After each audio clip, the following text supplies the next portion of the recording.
ሰላም እንዴት ዋላችሁ? እንዴት አደራችሁ? ሰላም ናችሁ ወይ? እንዴት ናችሁ? እግዚአብሔር የተመሰገነ ይሁን።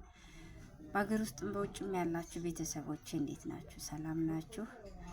አዲስ ቪዲዮ ሰሪ ነኝና እንግዲህ ሰብስክራይብ እያደረጋችሁ አበረታቱኝ፣ ከጎኔ ቁሙልኝ። ስለዚህ አዲስ እንደመሆኔ መጠን ያው አነጋግሬን ገና እያስተካከልኩ ነው የምሄደው። ሰላም ናችሁ? እንዴት ናችሁ? የሱመያና የሰይድ ቤተሰቦች እንዴት ናችሁ? ሰላም ናችሁ? እግዚአብሔር የተመሰገነ ይሁን፣ እኛ ሰላም ነን። ዛሬ በሱመያና በሰይድ ጉዳይ ላይ ሳይሆን ሌላ ጉዳይ ይዤ ነው የመጣሁት። ያ ጉዳይም ዩቱብ የምትሰሩ ሰዎች አስተማሪ ነገር መሆን አለበት ብዬ ስለማስብ ነው። ነገሩን አስተማሪ አድርጉት። ዝም ብላችሁ ሁሌ አምባገነን አትሆኑ። አስተማሪ አድርጉት። ውሸት አታድርጉት። ፕራንክ አታድርጉት። ፕራንክ የምታረጉበት ነገርና የማታረጉበት ነገር የተለያየ ነው። ፕራንክ ስታደርጉ ደግሞ የሰውን ስሜት በማይጎዳ አድርጉት። ጽጌና ዳኒ ያደረጋችሁት ነገር፣ በተለይ ዳኒ ያደረግከው ነገር ከአንድ ወጣት የሚጠበቅ ነገር አይደለም። ከአንድ ወጣት የሚጠበቅ ነገር ያልሆነው ደግሞ ዱባይ ላይ አብራችሁ ሄዳችሁ በደስታ በፍቅር መመለስ እየቻላችሁ በጸብና በግጭት ነው የተመለሳችሁት። ያ ነገር ደግሞ መሆን የለበትም። ይቺ ልጅ ራሷን ብታጠፋ ኑሮ ምን ትሆን ነበረ? ሁሌ አንተ የምትሰራው ስራ በሙሉ የሚያናድር ነገር ነው፣ ሁሌ ማለት ነው። ለምን ይሄ ነገር ይሆናል? በፍጹም መሆን የለበትም። ሁሌ የምትሰራው ስራ፣ ሁሌ የምታደርገው ነገር በሙሉ በፍጹም ማለት ነው። ምን እያደረግን ያለው? ለሴት ልጅም እኮ የሆነ ክብር መስጠት አለው። ለሴት ልጅ ክብር መኖር አለበት፣ ክብር መስጠት አለበት። ሁሌ ሴት ልጅ ዝቅ ማድረግ የለብንም እና ጥሩ አይደለም ወንድሜ፣ ጥሩ አይደለም። በዚህ አጋጣሚ ትላንትና እንደገና ደግሞ ያደረግከው ነገር እና የነበረው ነገር ደግሞ በጣም ያናድዳል። ቀጥታ ሰው ይዘህ መጣህ፣ ይቅርታ እንኳን አይደለም የጠየቃት፣ የበለጠ ለማናደድ ነው የምታደርገው። ዳኒ ግን የምታደርገው ነገር በሙሉ የሴት ልጅ ንቀት እንደሆነ አታውቅም። ይህን ማወቅ መረዳት አለብህ። ሁሌ ሴቶችን ትንቃለህ፣ ሁሌ ማለት ነው። ወንዶችን ትንቃለህ፣ ሴቶችን ትንቃለህ። አብርሽን በዛን ሰዓት ያን ሁሉ ነገር አድርገዋል። ጽጌንም ከሜሪ ጋር ነኝ ብለህ እንደዛ፣ ሩትንም እንደዛ። ለምን? ገንዘብ የሚሰበሰበው ሰው በማናደድ ነው እንዴ? እመቤቴን እኔ በጣም ነው የሚገርመኝ። ይቅርታ፣ ሰው በማናደድ ገንዘብ የሚሰበሰብ ሰው በማናደድ የሚታደግ ከሆነ በጣም ነው የሚገርመኝ። እውነቴን ነው የምልህ። እስቲ አስተማሪ የሆነ ነገር እንስራበት፣ ለልጆቹ ለወደፊት ትውልድ አስተማሪ የሆነ ነገር እንስራበት። እስቲ ፍቅር ያለው ነገር እንስራበት። ፍቅር ያለው ነገር ሲሆን ጥሩ ነው። አስተማሪ ያለው ነገር ሲሆን ጥሩ ነውና ፍቅር አስተማሪ ያለው ነገር ይሁንና ይሰራበት። እኔ የምልህ ይሄንን ነው ዳኒ። ብትችል እንዲህ አይነት ሰው የሚያናድድ ነገር የምታደርገውን ነገር በሙሉ ብታቆም ጥሩ ነው ብዬ አስባለሁኝ። እንደኔ አንተም ቢሆን ልብ መግዛት አለብህ። አስተማሪ ነገር እንትን ማለት አለብህ። ጽጌን በዛን ሰዓት ብትሞች ሙች ብለህ ያደረግከው ነገር ነው። ብትሞች ሙች ነው። ብትሞት ኑሮ እውነቴን ነው የምልህ የዘላለም ጸጸት ይሆንብህ ነበረ። ወደድኩን ያለች ምን ችግር አለው? ሴት ልጅ ከወደደች ምን ችግር አለው? ከቻልክ ፍቅሯን ተቀበላት፣ ካልቻልክ ደግሞ ትሪት አድርጋትና ወንድምሽ ነኝ ለሚመጣው ወንድ በሙሉ እኔን እንደ ወንድም አማክሪኝ ብለህ በወንድምነት ቅረባት በወንድምነት ምንም ማለት አይደለም። ስለዚህ ቀልብና ልቦና ይስጣችሁ ነው የምለው። እግዚአብሔር አምላክ ማስተዋልን ያድላችሁ። ሰውን ከማናደድ ይልቅ ሰውን ማዋደድ ማፋቀር የተሻለ ነው ብዬ አስባለሁ። ስራ ሆኖ ቢያዝም ስራም ቢሆን ደግሞ ይሄን ያህል ሴት ልጅ ዝቅ እያደረግክ አይደለም። ከኔ የሚያመልጥ የለም፣ ከኔ እንደሚሆን የለም ምናምን በማለት አይደለም። ከአንተ የሚያመልጥ የለም። አንተ ማነህ?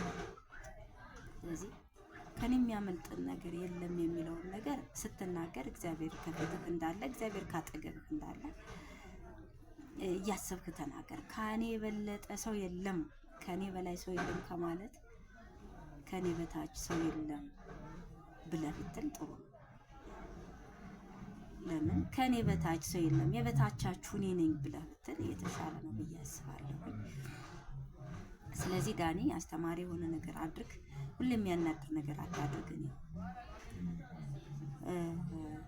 በሩታ ላይም በፊትም በምታደርጋቸው ነገሮች በእያንዳንዳቸው በጣም ታናድደኝ ነበር። ይቅርታ አድርገህ ደግሞ አብረህ ደግሞ ውጭ ድረስ ደግሞ አብረሃቸው በመሄድህ ደግሞ በጣም አስደስታኝ ነበር። ምክንያቱም የሰው ልጅ ይጣላል፣ ይፋቀራል። ይሄንን አመልክን ግን የት ነው ይዘው የሄድከው? ዱባይ። ለምን ዱባይ ለምን ይዘህ ትሄዳለህ? ዱባይ ሰብሰብ ብላችሁ እንደሄዳችሁ ሰብሰብ ብላችሁ ብትመጡ ምንድን ነው? ምንም ማለት አይደለም። መምጣትም ካለብህ አስቸኳይ ስራም ካለብህ ደግሞ ልጅቷን ሳትጎዳ በዚህ ምክንያት ሊሄድ ነው፣ ስለዚህ እናንተ በሰላም ተመለሱ ብለህ በሰላም ብትመጣ ምንም ማለት አይደለም። ያኮራሃል፣ ያስከብርሃል እንጂ አያዋርድህም። እና ብዙ ጊዜ ያለፍክ የምታደርጋቸው ሴት ልጅ ላይ የምታደርጋቸው ተጽዕኖች ጥሩ አይደለም። ሴት ልጅ ላይ መጥፎ ነገር ታደርጋለህ ብለን ስንል ደግሞ አሁን ይቺን ሕፃን ልጅ በኃላፊነት ተቀብለህ ደግሞ አስቀመጥካት። እናትየው እንደፈለጋት እንድትሄድ እኔ አለሁላት ለዚች ሕፃን ልጅ ብለህ አለ።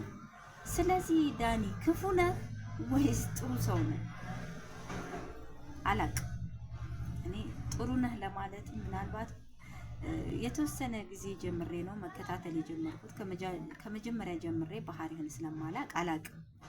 እኔ በማይህ አብዛኛውን መጥፎ ነህ፣ በትንሿ ጥሩ ነው። በብዛት ግን መጥፎ ነው፣ በትንሿ ግን ጥሩ ነው። አሁን ደግሞ እቺን ሕፃን ልጅ ኃላፊነት ተቀብለህ የምታደርገው ነገር አደራ መቀበልህ ደግሞ ትልቅ የሚያስብልህ ነገር ነው። በዚህ በትልቅነትና እንትን በምትለው ነገር በርታበት፣ ጥሩ ነው። ሰውን ለማናደድ የምታደርገው ነገር ደግሞ ጋባ አድርገውና አስተማሪ ነገር ስራበት። ይህንን ነው ማለት የምችለው። እንግዲህ ሌላ የምለው ነገር የለኝም። ሰይድ እና ሱመያን በቅርብ ቀን አብረው ቁጭ ብለው እንደምናያቸው ባለሙሉ ተስፋ ነኝ፣ እርግጠኛ ነኝ ብዬ አስባለሁ።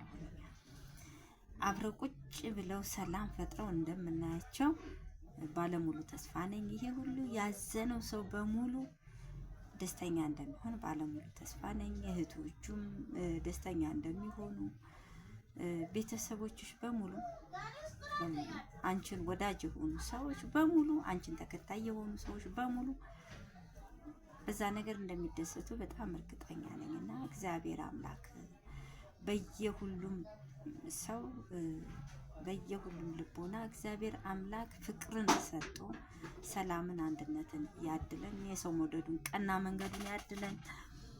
ያ ነው መባል ያለበት።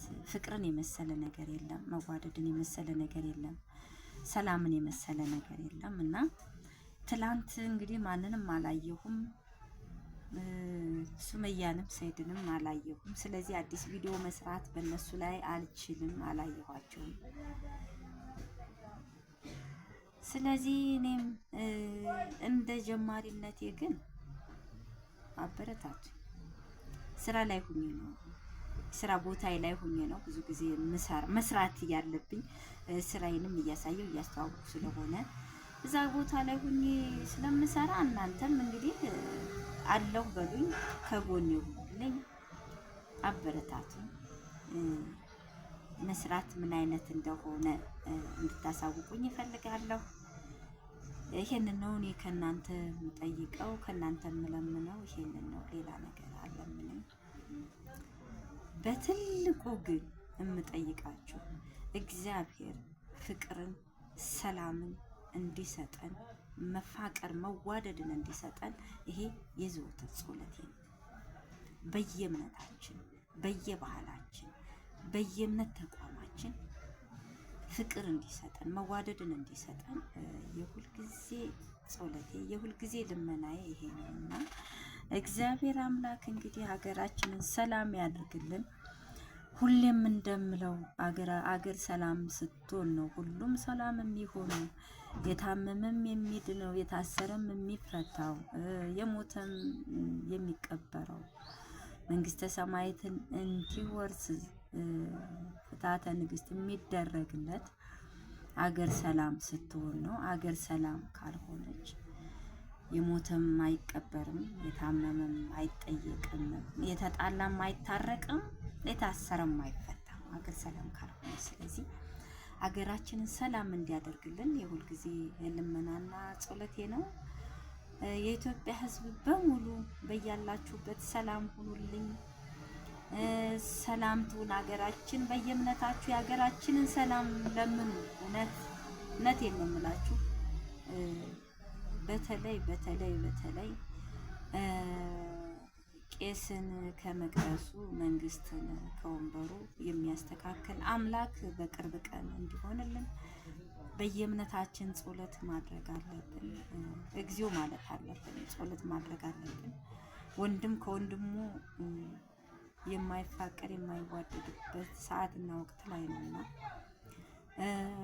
እናት ከልጇ ጋር፣ ባል ከሚስቱ ጋር እንደ ጣውንት የሚተያይበት ጊዜ ስለሆነ እግዚአብሔር ፍቅርና መውደድን ይስጠን። እንግዲህ እግዚአብሔር እሱ ባለው ሰዓት ላይ እሱ ይሁንልን፣ እሱ ይድረስልን፣ ሀገራችንን ሰላም ያድርግልን፣ ፍቅር እንደ ሸማ ያላብሰን፣ ፍቅር እንደ ባህር ጽድቅ ይሆንልን፣ የሰው መውደዱን ቀና መንገዱን ያድለን፣ ምድርን አለካስማ ሰማይን አለባላ የዘረጋ ጌታ የኢትዮጵያን ሕዝብ በሙሉ የዓለምን ሕዝብ በሙሉ ይጠብቅልን፣ በፍቅር በአንድነት ይጠብቅልን፣ ያስቀምጥልን። እንደየእምነታችን ጸሎት ግዴታ ነው። ለዚህ ሰዓት ላደረሰን አምላክ ግዴታ ነው። ይቅርታ ስራ እየሰራሁ እያቋረጥኩ ነው እንግዲህ እንትን እምለው ምክንያቱም የስራ ቦታ ላይ ስለሆንኩኝ። ስለዚህ ሀገራችንን ሰላም ያድርግልን፣ ህዝባችንን ሰላም ያድርግልን፣ ፍቅር እንደሸማ ያላብስልን። እግዚአብሔር አምላክ እንደ ሀገራችን ኢትዮጵያን ዙሪያዋን አጥር ሆኖ እግዚአብሔር ይጠብቅልን፣ ሰላምና ፍቅር ይስጥልን፣ የሰው መውደዱን ቀና መንገዱን ያድልልን። ሰላም ሁኑልን። ሰላም ሁኑልን። አገራችንን፣ መንግስታችንን፣ መንበራችንን፣ ቤተ መቅደሳችንን እግዚአብሔር ይጠብቅልን። ሰላም